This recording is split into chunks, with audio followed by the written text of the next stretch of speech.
Olá, sejam todos muito bem-vindos ao Devaneios Filosóficos, o podcast que vai trazer reflexões do nosso dia a dia.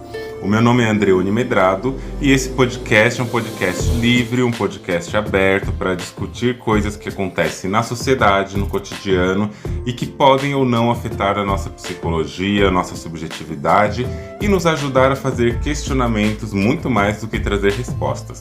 Então venham comigo, acompanhem aqui nossos episódios e vamos devanear.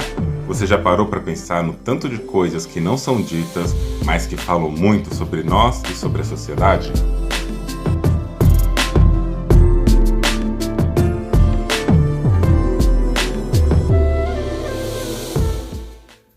No episódio de hoje, eu quero falar algumas coisas que vão marcar um pouco, caso ainda não tenha sido muito bem marcadas até agora, o teor das minhas falas aqui nesse podcast Devaneios Filosóficos e também vão colocar na esteira daqui de cada episódio, no discurso de cada episódio, um verdadeiro tom daquilo que eu quero trazer, daquilo que eu quero realmente mostrar aqui e talvez, mais ainda a partir desse episódio, seja algo que seja percebido como algo demasiadamente pessimista ou realista demais, ou até mesmo frio, mas eu já adianto que desde o meu primeiro episódio, quando eu começo perguntando se a vida fosse uma festa fantasia, qual seria a sua roupa, desde ali eu já trago essa noção de que esse podcast não tem necessariamente um compromisso com a sutileza. Ele não tem compromisso com nada, a não ser de trazer reflexões. E é nesse sentido que hoje eu quero falar sobre um episódio que aconteceu hoje, mas eu quero desdobrar esse assunto em vários outros. Quero, a partir do assunto luto, abordar vários outros temas. Para já apresentar o assunto, eu quero dizer que na madrugada de hoje é domingo, 4 de fevereiro de 2024, o meu tio, um dos irmãos da minha mãe, o irmão caçula da minha mãe, ele faleceu. E ele é um dos irmãos da minha mãe que também teve câncer de próstata. Todos os irmãos da minha mãe que ficaram vivos, alguns morreram jovens demais, mas todos que ficaram vivos na idade adulta e que tiveram tempo de mostrar esses sinais e sintomas, todos tiveram câncer de próstata. Alguns conseguiram se recuperar, alguns não, que foi o caso desse meu tio, que faleceu por isso, e que ele já teve metástase nos ossos e em outras regiões do corpo. E o governo demorou muito para liberar também alguns remédios para ele. Enfim, ele morreu nessa madrugada. O meu avô, ele era da Bahia, ele veio para São Paulo, ele está aqui em São Paulo, mas ele veio para São Paulo para tratamento também do câncer de próstata. E é um assunto que a gente vai falar também da importância da gente dar valor para olhar para isso nas pessoas que têm próstata. Mas a princípio eu quero falar sobre o luto, sobre o que vai acontecer com qualquer pessoa, o que a gente tem de mais certo na vida, que é a morte. Então, se para você esse tipo de assunto, essas problemáticas ainda te tocam num lugar muito sensível, ainda te apertam num lugar que talvez por não nomear, talvez por dificuldades de nomeação ou por experiências anteriores você prefira deixar para depois, numa reflexão de um outro momento, então deixe. Não acho que esse episódio seja importante para você agora, se ele pode te gerar gatilhos. Do contrário, vamos lá. E eu queria começar falando sobre um texto que eu escrevi em 2018, mas que esse texto eu escrevi 9 anos depois de uma grande perda também. E eu queria começar falando sobre isso. E eu começo te perguntando: você já parou para pensar naquilo que ficará de você quando você morrer? Acredita aí, todas nós vamos morrer. Além disso, a gente sabe, né, que a matéria orgânica que nos forma hoje está em constante rearranjo dia após dia. Os átomos, as moléculas estão se fazendo, se desfazendo, se construindo, se desconstruindo. E também é sabido que após a nossa morte, tudo que existe em nós será decomposto por fungos, bactérias, além de ter a participação especial de muitos outros seres vivos.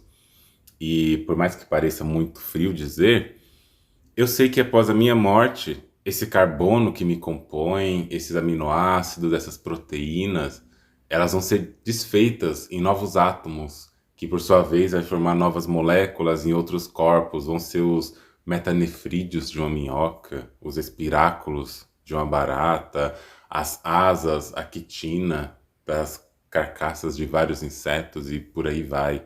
Isso não é frio dizer, a menos que a realidade não seja uma coisa que a gente gosta de encarar. O que torna notório, né, que eu não sou exatamente esse corpo e esse corpo não necessariamente é meu. Eu estou sendo isso enquanto estou de alguma forma vivendo, mas eu também não vou nem dizer o que que é vida e o que não é. Mas então, o que que de material fica de nós? Algo desse tipo fica de nós? É complexo dizer se e o que de nós fica nessa vida, né? Eu suspeito que se algo imaterial fica, são as nossas mensagens, aquelas que a gente, entre aspas, escreve enquanto está em vida. E eu digo entre aspas escreve porque a escrita não é por palavras também.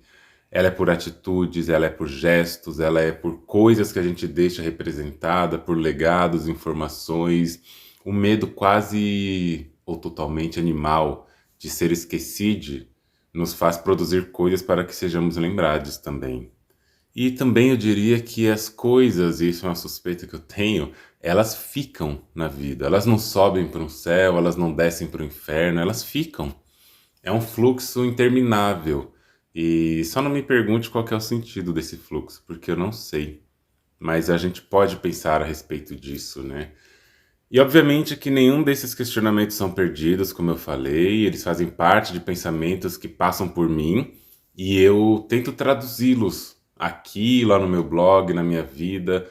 E foi assim, né, nessas reflexões e nesses devaneios, que eu me lembrei de um episódio lá de 2019, perdão, lá de 2009. Eu tive um amigo que eu posso dizer que foi até hoje uma das melhores amizades que eu já tive. E eu até brinco, né, dizendo que não é uma amizade com A minúsculo, é uma amizade com A maiúsculo. Aquela amizade que eu falo que ela é muito verdadeira. A gente não viveu tantos anos assim para eu poder dizer se sim ou se não, se a gente estaria com amizade até hoje, mas até aquele momento sim, né? Éramos tão amigos que ele era sempre aquela pessoa que eu procurava. E era sempre ele. Ele não era o que eu era, nem o que eu procurava para que ele fosse. Ele era ele e eu era eu. E era uma pessoa que eu sempre procurava para conversar e que sempre me procurava para conversar. E a gente nunca precisou se desfazer para poder ser quem a gente era. Nunca precisamos também de um mínimo de esforço para ser quem a gente era. Nossos defeitos, diferenças, não fazia a menor diferença. Ele, o João Carlos, morava numa casa pequena, ele cuidava da sua mãe, Dona Lourdes, que era uma senhora muito enferma, sempre com muita dedicação e muito carinho. O mais interessante é que apesar dele viver com uma saúde muito sensível, que foram sequelas deixadas por uma forte pneumonia que ele teve aos 16 anos, aos 30 anos ele cuidava da sua mãe como se cuidasse de um bem muito precioso. A sua fraqueza advinha do fato de que um de seus pulmões estava inutilizável, né, entre aspas, enquanto o outro estava seriamente comprometido, era uma pessoa muito magra, muito frágil, e apesar de tudo isso, eu não me lembro de uma só vez de ter o visto de uma outra maneira que não muito sereno, com um sorriso muito sincero na sua face. Independentemente da sua situação física e financeira, que eram igualmente comprometidas, o João nunca negou uma conversa, uma palavra, conselhos sinceros, a quem quer que fosse. Talvez isso não passasse mesmo de uma forma de se proteger, né, das mazelas da vida. João era um homem negro também, de pele retinta. Então, a maneira de lidar com a nossa sociedade, elas são muitas, muitas formas. E talvez João encontrou nesse lugar de não verbalizar tanto as tristezas e as dores e ser sempre uma pessoa muito alegre, muito piadista, muito humorada, muito bem-humorada, como uma maneira, né, de se proteger das dores de ser uma pessoa negra no Brasil. E negra pobre e com sérias sequelas de a doença.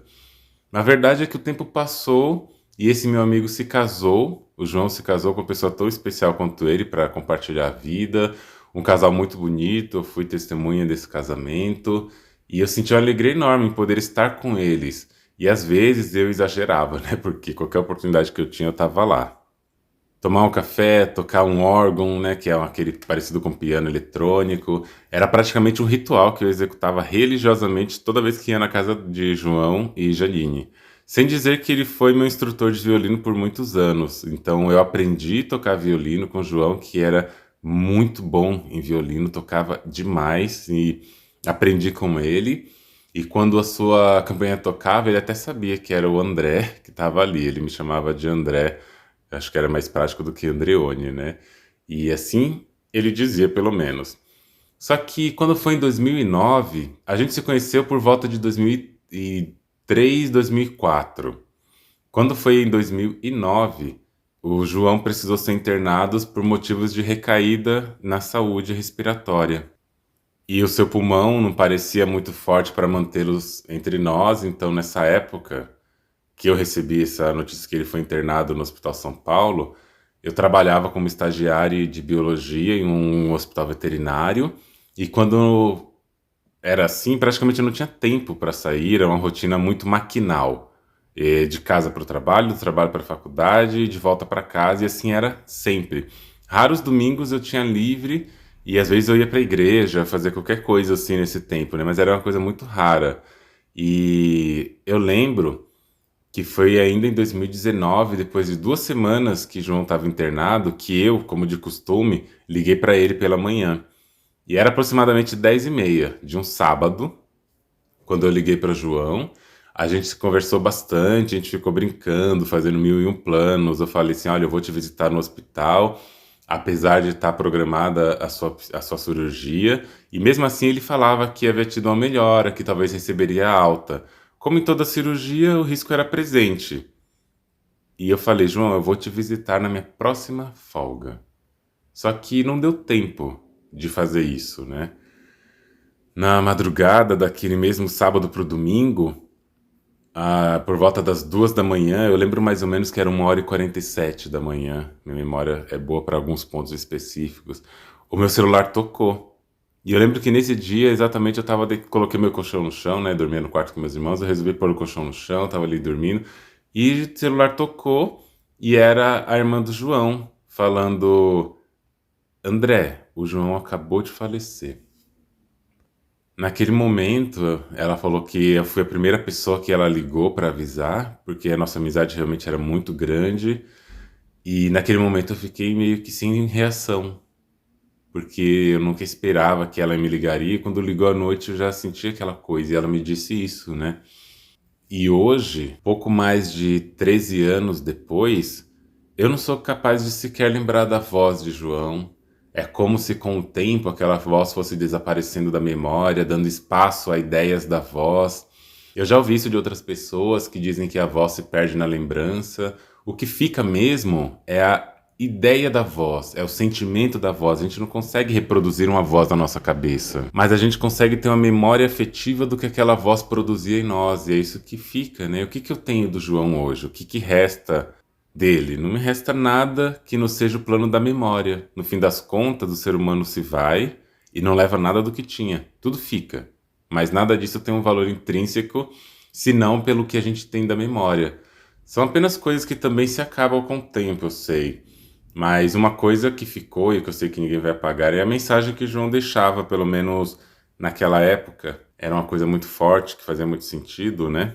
Que João até falava que a nossa vida não é necessariamente o que temos dela aqui. Porque para quem é uma pessoa negra e pobre, igual a gente era, né? O que a gente tem, né?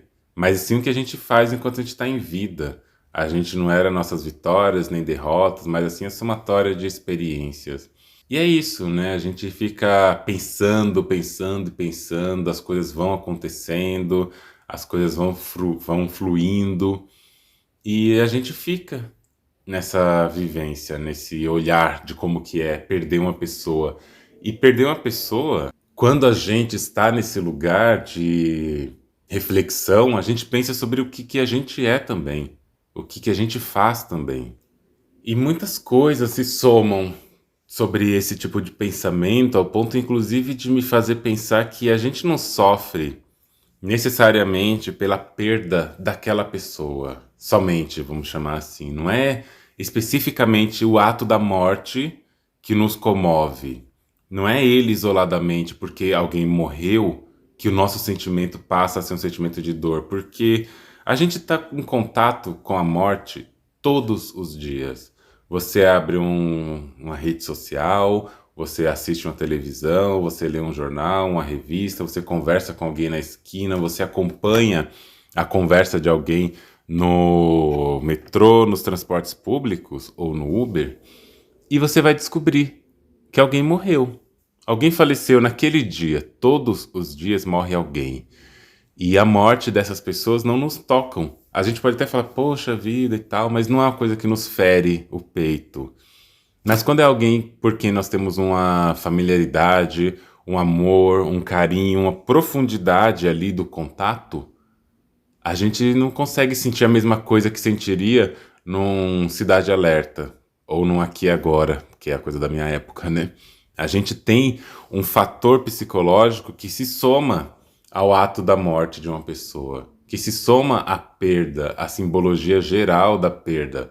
É o afeto que nós produzimos e construímos e tecemos voluntariamente por aquela pessoa. E é simples, né, pensar isso aparentemente, mas não é tão fácil lidar com esses sentimentos. Eu lembro que na época eu trabalhava, como eu falei, muito, e eu falei que na minha próxima folga eu iria, só que nunca chegou essa próxima folga. A partir desse dia, eu mudei também o meu jeito de pensar em relação ao trabalho, à vida, ao que eu faço com o meu tempo. Lá em 2009 eu já começava esses questionamentos de que o que que eu tô fazendo com o tempo de vida que eu tenho? Eu não pude ver nem dar um abraço, por exemplo, nesse meu grande amigo, olhar nos olhos dele pela última vez e dizer para ele: estou aqui, mesmo sabendo, mesmo tendo certeza que ele nunca voltaria. Eu não pude fazer isso. A Janine, que foi a esposa dele, eu fiz um texto numa época no meu blog sobre o João, e ela comentou, né, no texto, lá em junho de 2018, ela comentou que o João era uma grande pessoa, um ser inexplicável. E ela disse: eu fui escolhida para estar com ele e compartilhar minha vida por 2 anos e 5 meses. O que aprendi foi que não importa a sua situação financeira, o que importa mesmo é a alegria que você pode contagiar as pessoas ao seu redor, apesar de tudo. Ele era assim, um ser maravilhoso que se foi. Um ser que, sem egoísmo nenhum antes de ir, me falou: você é inteligente, eu quero que siga a sua vida, quero que siga com a sua vida. Não sei se voltarei amanhã da cirurgia. E ela diz: fiquei brava, não quis aceitar essas palavras. Mas ele tinha razão, e assim se foi e deixou o melhor de si. Belas lembranças que o tempo jamais apagará. E depois disso, né, e eu concordo muito com o Janine em muitos pontos, depois disso eu comecei a repensar o que eu estava fazendo, que tipo de trabalho que eu queria, o que que eu queria para minha vida, ou e o que que eu podia ter, em todos os sentidos, o que que eu poderia ter na minha vida, né, sendo uma pessoa negra, sendo uma pessoa não binária hoje, uma pessoa não heterossexual, ateia e tudo mais, o que que eu posso ter, de modo que eu também não vai me entregar profundamente para estes sentimentos, né, da perda, porque ela é uma coisa que nos fere, seja a perda de uma pessoa fisicamente porque ela morreu, seja porque acabou um relacionamento intenso e duradouro e tem o processo de luto. Como que a gente lida com isso quando o nosso sentimento está envolvido? E aqui entra uma segunda parte que eu queria falar nesse episódio, que eu considero de extrema importância, que é trazer o tema família para fala sobre luto. Família é uma coisa complicada, complexa, às vezes muito ruim para algumas pessoas e penso que para a maioria, porque a família ela é construída nesse lugar hierárquico, onde você tem que devotar o seu respeito, você tem que ter respeito, não é que você constrói um respeito organicamente, genuinamente, você vai produzindo respeito a partir de uma admiração, de um querer estar. Não.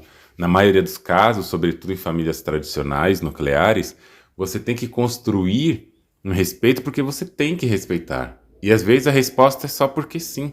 Por quê? Porque sim. Ou por que não? Entende? É só nesse lugar de ter que construir essa ligação hierárquica e muitas vezes autoritária sobre o desejo e sobre o afeto. Mas tem uma coisa que não se escapa. Tem uma coisa que, mesmo com muita culpa, mesmo com muito ressentimento, não escapa das nossas mãos. Que é quando a gente perde alguém por quem a gente não tem um apreço, porque a gente não aprendeu a construir um afeto, ou até porque não teve vínculo, não teve contato, mas que ainda assim é família, e ainda assim você tem que estar ali no contato com a pessoa e para que o grupo te olhe com uma certa normalidade, você tem que demonstrar que você ficou mal. Você não pode não ficar mal quando algo acontece com alguém da sua família, sobretudo alguém próxima, uma pessoa muito próxima de você, e você não faz nada. A única vez na minha vida que eu chorei pela perda de alguém que faleceu foi quando o João morreu. Já faleceram outras pessoas da minha família, outras pessoas de círculos de amizades, já fui em outros velórios, mas o único velório que eu fui até hoje, e quando eu estava diante daquela pessoa morta, eu toquei a sua testa, senti o frio, olhei e não consegui nem pensar a respeito e chorei, foi quando o João morreu. Eu lembro desse dia porque a Janine estava sentada e quando eu fui lá e olhava pro João e comecei a chorar, né? A Janine veio, me deu um abraço e me falou que o João disse, naquele dia, antes dele fazer a cirurgia, que ele gostava muito de mim, que eu era uma pessoa muito especial para ele também. E foi a primeira vez, né, que eu chorei em um velório. Em outros momentos, não. E a família, ela entra nesse lugar como um lugar onde você acaba sendo obrigado a produzir esse vínculo, ainda que seja um vínculo artificial, pautado numa consanguinidade, mas é um vínculo que ele não necessariamente ele está em diálogo, em consonância com o seu afeto. Às vezes a gente não constrói esse afeto nem pelo pai nem pela mãe, mas a gente constrói um outro respeito que é paralelo a esse afeto, que ele é construído muito mais nesse lugar impositivo, mas que ele acaba atuando como esse respeito, de um cuidado, de uma manutenção do vínculo, mas que ele não tem essa profundidade tão forte mesmo do afeto, daquilo que a gente ama e que não precisa de palavras para explicar, assim como foi com o João, não precisa de palavras para que comece a chorar. Acontece porque foi uma perda muito forte, né? E a família, quando entra nesse campo de disputa afetiva, hierárquica, social, tem toda uma produção discursiva da família em torno do que é e que não é amor, do que é um amor incondicional, que eu definitivamente não acredito em amor incondicional. O que chamam de amor incondicional, para mim é um afeto de cativeiro, que ele é obrigado a existir, ele é obrigado a ser mantido, e ele é mantido porque é impositivo, na minha opinião, né? E é nesse sentido também que eu penso no tanto de violências que a gente passa e às quais a gente, entre aspas, também se submete quando o assunto é família. Eu pretendo fazer um outro episódio para falar mais sobre família propriamente dito, mas aqui eu quero pensar, né, o quanto que a gente produz de um sentimento de perda que no fundo pode ser um sentimento de culpa, um sentimento de ter de sentir algo porque aquela pessoa se foi, ter de sentir algo porque é uma pessoa da sua família, onde todo mundo diz que família é a primeira coisa que está acima de tudo, e você simplesmente não sentiu o que esperavam que você sentisse. Você não sentiu aquele despertar que para a maioria das pessoas é automático, ou que sendo uma pessoa muito fria aqui, eu diria até que é impositivamente automático, mas que é promovido, que é regado e manipulado por uma culpa.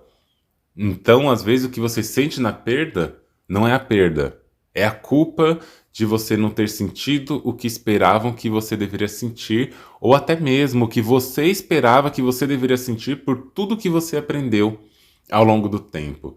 E falar disso, não tem como eu não lembrar de um livro que eu li em 2019 ou comecinho de 2020, se eu não me engano, que é O Estrangeiro, de Albert Camus.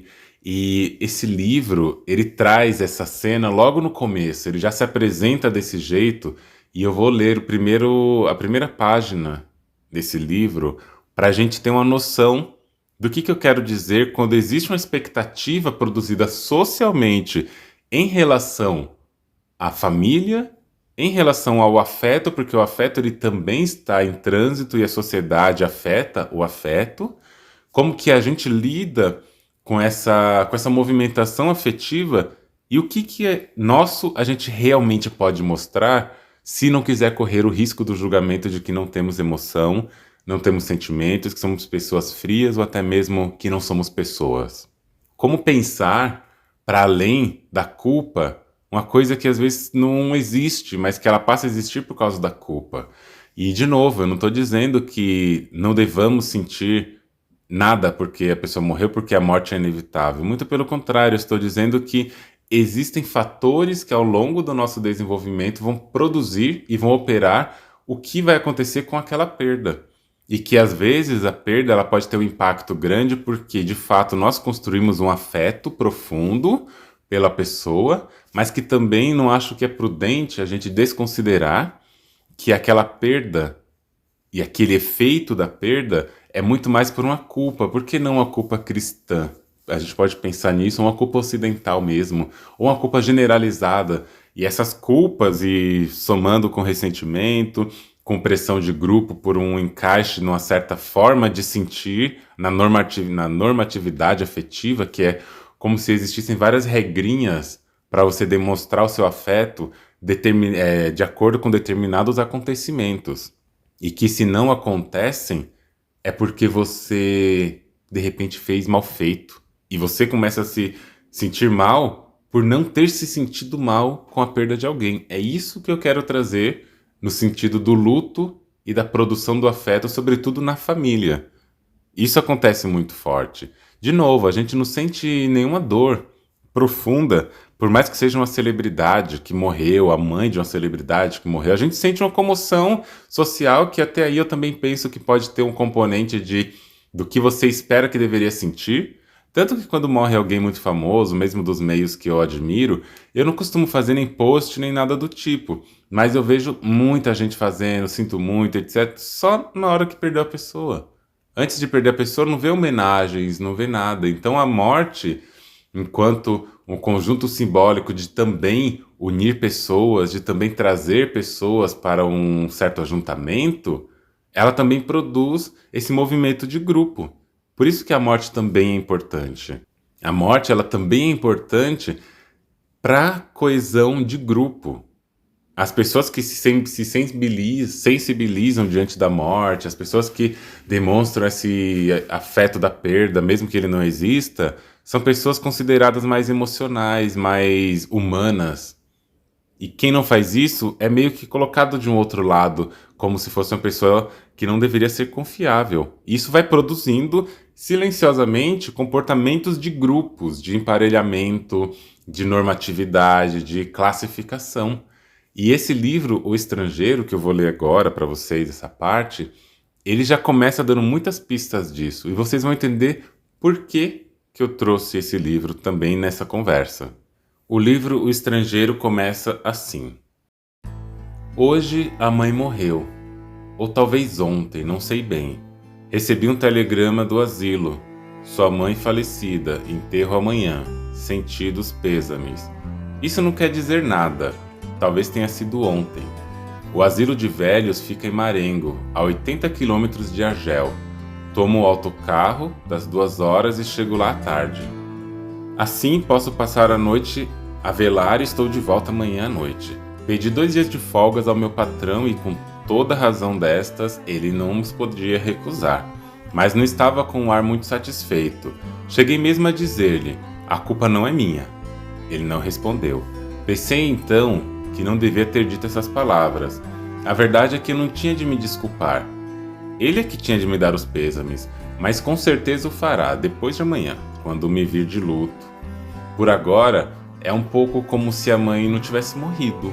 Depois do enterro, pelo contrário, será o caso arrumado e tudo passará a revestir-se de ar mais oficial. Tomei o autocarro às 2 horas, estava muito calor. Como de costume, almocei no restaurante do Celeste. Estavam todos com muita pena de mim e o Celeste disse: "Mãe, há uma só." Quando saí, acompanharam-me à porta. Estava um bocado atordoado e tive de ir à casa do Emanuel para lhe pedir emprestado um fumo e uma gravata preta. O Emanuel perdeu o tio há meia dúzia de meses. Tive de correr para não perder o autocarro. Esta pressa, esta correria e talvez também os solavancos, o cheiro da gasolina, a luminosidade da estrada e do céu, tudo isso contribuiu para que eu adormecesse no carro. Dormi quase o tempo todo, e quando acordei, estava apertado de encontro a um soldado, que me sorriu e me perguntou se eu vinha de longe. Disse que sim, para não ter de voltar a falar. E o livro começa a se desenrolar desse jeito, ele começa a se produzir desse jeito. Esse personagem principal, que é o Arthur Merceau, ele vai tendo esse comportamento que, para muitas pessoas, a interpretação, e eu não quero dar spoilers aqui, é de uma pessoa apática. E muitas pessoas, eu imagino, que leem esse livro pelo campo da moralidade, e esse livro vai também se desenhar em cima de um campo da moralidade, mas que a leitura que eu faço aqui é uma leitura sobre o direito de sentir a falta, a perda, o direito de poder se expressar tal como se sente. Então eu não quero falar muito sobre esse livro, porque acho que vale muito a pena você ler, mas eu quero mostrar isso, que esse livro, ele já começa dizendo: hoje a mãe morreu, ou talvez ontem, não sei bem. E esse dizer assim, ele marca 2 lugares. Marca que antigamente era feito por telegrama as coisas e que demoravam as 24 horas para chegar, mas podia ser que chegou no dia seguinte ou no mesmo dia, então de fato era legítima a dúvida, mas poderia ser também o fato de que simplesmente ele não sabia, e não saber não era o que incomodava. E a gente vai perceber ao longo do tempo como que ele tratava as relações, que não era como se ele não quisesse saber de nada. É que ele sentia o que sentia e expressava isso que ele sentia. Mas que isso não é bem visto. E por que que eu estou trazendo isso agora? Porque na madrugada dessa noite, e acho que isso eu tenho certeza pelo menos, o meu tio, como eu disse no começo, o caçula da minha família faleceu. Ou da família da minha mãe, né? E faleceu essa noite por câncer de próstata. E o que fica nisso tudo é um sentimento de que ele faleceu em Jundiaí, a minha mãe já sabia que ele não estava bem, como ela costuma dizer, por ser da igreja. Ele foi desenganado pelos médicos, ou seja, tentou o tratamento, tanto aqui em Barretos quanto em São Luís do Maranhão, de onde ele era. Tentou bastante tratamento, não conseguiu, teve um atraso nos medicamentos, e tudo isso culminou para que ela já soubesse que ele estava no estado que a gente pode chamar de estágio terminal. E ela foi para Jundiaí, onde ele ficou na casa da minha tia, e ela até me disse, embora eu e minha mãe não estejamos nos falando por conta de questões de gênero, mas ela me disse que ia para lá, porque ele não estava bem, e que ela queria passar esses dias com ele. E ela foi anteontem. E nessa madrugada ele morreu. Não sei exatamente como minha mãe vai lidar com isso, porque minha avó aconteceu de um modo parecido. E quando a minha avó faleceu, eu estava na minha casa e me ligaram, em vez de ligar para minha mãe, me ligaram e falaram assim: Andreone, será que você pode dar uma notícia para a tia? Aí eu falei: o que que aconteceu? Aí falaram que a minha avó tinha falecido aos 93 anos, se não me engano, e queriam que eu falasse isso para minha mãe, porque eles não sabiam como dizer. Aí eu sei que eu falei isso para minha mãe, não tenho certeza plena se eu falei por telefone ou pessoalmente, ou se eu falei os dois, mas eu sei que eu fui na casa dela e ela ficou muito mal, obviamente, porque ela tinha uma relação com a minha mãe que passava muito por esses crivos que eu estava falando sobre a sociedade, porque elas nunca foram muito próximas, mas que não tem o direito nenhum de dizer se era isso ou não, né? Não é meu direito dizer se ela amava de verdade a mãe ou não. Mas que ela ficou muito mal, ela ficou. E que agora provavelmente ela também vai ficar. Só que eu não tinha proximidade nenhuma com a minha avó, conversava de vez em quando, ela acompanhou meu avô quando ele veio para cá, então ele tá aqui ainda, ela faleceu aqui em São Paulo. E eu lembro de ter ido no funeral da minha avó, no velório, só que eu não fiquei pro enterro porque eu ia ter a prova de vestibular no dia seguinte. E eu não passei nesse vestibular, mas eu não fiquei. E no enterro eu me lembro nitidamente de que eu não senti nada. Todo mundo chorava ao redor ali, todo mundo estava muito mal, todo mundo muito triste, e eu lembro que eu não sentia o que as pessoas estavam sentindo. Porque para mim, e eu acho que isso tem um componente de neurodivergência também, quando a gente, né, no meu caso principalmente, eu sinto muito as coisas, só que eu preciso sentir as coisas de um modo genuíno. Eu não consigo forçar um sentimento. E se eu forçar, ele não dura muito. E naquele dia eu não estava afim de forçar nada, eu só não senti. E assim foi. Quando foi do meu tio agora, aconteceu parecido ou igual. Porque a única coisa que eu e meu tio tínhamos em comum era a família. Por muito tempo eu fui da mesma igreja que ele era ancião e era um dos caminhos possíveis para eu ter seguido, né? Mas que eu não seguia sair da igreja, a gente não se falava muito. E quando eu soube da notícia, aquela tristeza que bateu não foi aquela tristeza talvez esperada. Meu pai e minha mãe são separados, mas o meu pai foi para Jundiaí, ele perguntou se eu queria ir com ele, e eu falei que não, porque eu me dei esse direito de também não estar e não ir, porque não tem um afeto. E muitas pessoas podem olhar para isso com muita frieza, dizer que você não sente, você não quer estar apoiando nisso, mas eu sei que minha mãe não é do meu apoio que ela está precisando nesse momento, não exatamente agora, eu sei que daqui a pouco sim, quando ela retornar, e provavelmente ela vai voltar muito logo. E aí eu posso voltar e falar com ela sobre isso quando ela estiver mais calma, porque eu sei como ela reage a essas coisas. E eu sei que tem outras pessoas lá com ela também, né? Mas é olhar para esse lugar de como que essa relação entre família, para algumas pessoas, ela é uma coisa que está acima da sua capacidade cognitiva, e para outras pessoas, como é o meu caso, ela não tem esse lugar especial só porque é família. E pensar sobre esse papel da família na produção dos afetos é o que me faz falar, por exemplo, desse meu tio hoje e de outras pessoas da família que eu já perdi e de outras pessoas na vida também que eu já perdi, seja um luto principalmente desse que eu falo, de morte orgânica, mas outros lutos de mortes simbólicas que variam no modo como ele é sentido para várias pessoas, né? A partir das neurodivergências, dos recortes sociais, do número de experiência que cada pessoa tem também ao longo da vida, mas que eu quero destacar o papel do afeto nessa intensidade de como a gente sente as coisas. E corre-se muito risco da gente também produzir uma culpa, entre aspas, eterna, porque a gente não fez o que podia ter feito, não fez o que queria fazer, não fez o tanto que dava para fazer. Mas será que a gente realmente tinha interesse de fazer ou a gente tinha uma certa pressão para ser alguma coisa? Para estar com alguma pessoa, para ser de fato uma pessoa devota à família? Será que não houve uma pressão? E é essa pressão que hoje constrói o lugar de, eu deveria ter feito muito mais, a pessoa se foi e eu não pude conversar com ela. E de novo, né? Se tem esse lugar do afeto, da produção sincera e honesta, tudo bem. Mas e o perigo de quando isso acontece sob um fenômeno da culpa?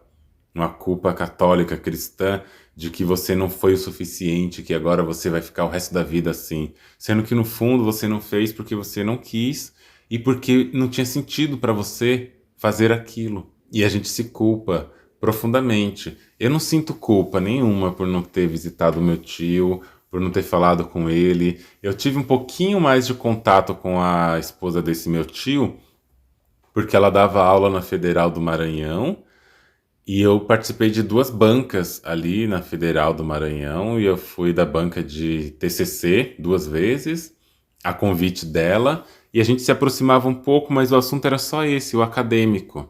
Corrigir o trabalho, participar da banca, dar um parecer final e pronto. Nunca mais teve outro assunto. Nem por isso eu desconsidero que ela esteja muito triste, que isso não é gostoso de pensar, né? Que é bom seria que ela Bom será se ela tiver um afago, se ela tiver um carinho, se ela tiver um contato de alguém que possa genuinamente acolhê-la. E eu não desconsidero isso, mas o ponto central do que eu quero falar, e eu não queria deixar margens para interpretações de descasos com as pessoas, é esse do quanto nossos afetos são construídos a partir de uma culpa, de uma genuinidade, de várias outras coisas. E isso é importante da gente pensar. E por fim, Um terceiro ponto que eu queria ressaltar muito aqui é que esse meu tio, ele descobriu não tem muito tempo de que ele tinha câncer de próstata. E esse meu tio, eu não tenho certeza da idade dele, mas ele é o caçula da minha família, da família da minha mãe. Ele deve ter por volta de 50 e poucos anos. E ele foi diagnosticado com câncer de próstata. Um outro tio também, irmãos da minha mãe, um outro também, o meu avô também. Ou seja, os homens na família, todos da parte da minha mãe, né, os irmãos dela, todos tiveram câncer de próstata. E a gente sabe que câncer de próstata num país como o nosso Brasil é uma coisa muito forte, ainda tem sido um dos cânceres mais incidentes, né? Se a gente entrar no Instituto Nacional do Câncer, no INCA, entrar no site do INCA, nós vamos ler que o câncer de próstata é o segundo tipo de câncer mais incidente na população com próstata, e em todas as regiões do país, atrás apenas dos tumores de pele não melanoma. No Brasil, estima-se que 71.730 novos casos de câncer de próstata por ano para o triênio de 2023-2025. Atualmente, essa é a segunda causa de óbito por câncer na população com próstata, reafirmando a sua importância epidemiológica no país. A idade é o principal fator de risco para o câncer de próstata. Isso está no site e isso é importante falar, sendo mais incidentes em homens a partir da sexta década de vida, mas que também deve ser levado em consideração o histórico familiar de câncer de próstata antes dos 60 anos e obesidade para tipos histológicos avançados. E destaca-se também a exposição a agentes químicos relacionados ao trabalho, sendo responsável por 1% dos casos de câncer de próstata. Além disso, o INCA recomenda que pessoas com próstata estejam alertas a qualquer anormalidade no corpo e procurem um serviço de saúde o mais breve possível para realizar o diagnóstico precoce do câncer de próstata. Não tem uma recomendação de rastreamento, exames de rotina para esse tipo de câncer, uma vez que as evidências atualmente disponíveis apontam para um balanço desfavoráveis entre o risco e o benefício para a saúde das pessoas com próstata. Caso essa pessoa deseje realizar o exame, ela deve realizar uma decisão compartilhada após o profissional de saúde conversar com todos os possíveis riscos de rastreamento. E se for pensar em diagnóstico, para poder ter esse diagnóstico são feitos alguns exames que vai investigar isso, que são o PSA e o toque retal. O PSA tem a finalidade, né, como a gente pode pesquisar mais e saber, de medir no sangue o antígeno prostático específico, que é uma proteína produzida pela próstata e que está disponível na corrente sanguínea e no sêmen. Níveis alterados dessa proteína podem indicar alterações na próstata. E o toque retal, ele tem a finalidade de avaliar o tamanho, o volume, a textura e a forma da próstata. E é importante destacar que esses exames eles são recomendados para a investigação mediante de suspeita de câncer de próstata. Eu sei que muito logo eu vou ter que fazer, tenho a idade, né, de 40, 45 anos e tal, mas ainda não estou nessa idade, porém tem muitos casos recorrentes em pessoas com menos de 60 anos da minha família, e são todos os homens, as pessoas com próstata, né, da parte da minha mãe, que tem esse câncer, e é importante a gente olhar isso e conscientizar as pessoas ao nosso redor também. De novo, se a gente for pensar da imposição social, das construções sociais acima, a partir do afeto e tudo mais, o próprio modo como as pessoas com próstata, sobretudo homens cis, lidam com o próprio corpo também passa pelo afeto. Esse afeto ele é colocado no lugar de uma masculinidade que coloca o exame retal, né, o exame de toque, como algo de gente que não é homem o bastante, que é viado, que é bicha, que gosta disso, daquilo. E esses estereótipos LGBT-fóbicos, homofóbicos, eles vão construir e produzir um afastamento desses homens, sobretudo desses homens cis, para a busca por um diagnóstico. E, como a gente viu, é o segundo câncer que mais mata. É o segundo maior motivo, maior causa de morte entre esses grupos. E a gente precisa se conscientizar de que é um exame tal qual qualquer outro, que é necessário ser feito se a pessoa não quiser ter as consequências. Meus outros tios fizeram os exames, começaram o tratamento e conseguiram se recuperar. Esse meu último tio não. Ele já descobriu numa fase que estava um pouco crítica e tinha metástase nos ossos, inclusive. Não conseguiu a recuperação e hoje, né, ele faleceu. Então é importante a gente pensar como em toda a nossa trajetória de vida, o modo como a gente significa os afetos, o corpo, as emoções, a expressão do sentimento, ele afeta a nossa vida, literalmente. Afeto é muito mais do que um desejo de amor e de romance por alguém. Afeto é uma construção psicológica, mas também fisiológica do nosso desejo, daquilo que vai nos colocar como percepção do mundo, e essa percepção ela volta para nós, para o nosso corpo, para a nossa vida, para nossas relações, para nossos vínculos. E é isso que eu queria refletir com vocês aqui hoje. Falar do papel do luto na nossa construção subjetiva, no modo como a gente encara as relações e o afeto envolvido nisso. E por fim trazer essa chamadinha, né, para que vocês, pessoas com próstata, e que principalmente as que têm diagnósticos de outras pessoas na família, procurem um tratamento, procurem saber sobre isso. Não esperem ir fazer o exame e descobrir na hora que você já está com metástase. Procurem o quanto antes e não tem nenhum problema fazer isso. Não precisa ser só no Novembro Azul, isso pode ser em qualquer época do ano, mas procurem. E é isso. Vocês já pararam para pensar sobre essas influências de tudo isso que eu falei aqui na vida? Como que é isso para vocês? Vocês podem deixar aqui, vocês podem fazer comentários aqui no próprio episódio, aqui embaixo, vocês podem deixar comentários. E se você quiser também ajudar no podcast para ele alcançar mais pessoas, compartilha nos seus stories, marca o meu @ do Instagram, que é andreone.medrado. E lá você pode até pôr um texto falando o que você achou do episódio, e assim eu também já vou saber e vou compartilhar para outras pessoas. É fácil, é rapidinho, não leva tempo nenhum assim demais para vocês fazerem. E vocês ajudam divulgando o podcast e levando outras reflexões por aí. Você já parou para pensar? É isso por hoje, pessoal. Espero que vocês tenham gostado desse episódio. Lembrando que vocês podem seguir o meu perfil no Instagram, andreone.medrado, e você também pode seguir no Twitter, que tá andre1medrado. Vocês também podem enviar seus depoimentos, reflexões, críticas e sugestões no link que eu vou deixar aqui na bio, na descrição de cada episódio, de um formulário. Espero por vocês nos próximos episódios. E já não esquece, compartilhe esse podcast com alguém que você conhece, avalie esse podcast ali, porque isso nos ajuda a alcançar mais pessoas e ajuda também na nossa produção de conteúdo. Vejo vocês em breve e um grande beijo e até mais. Você já parou para pensar?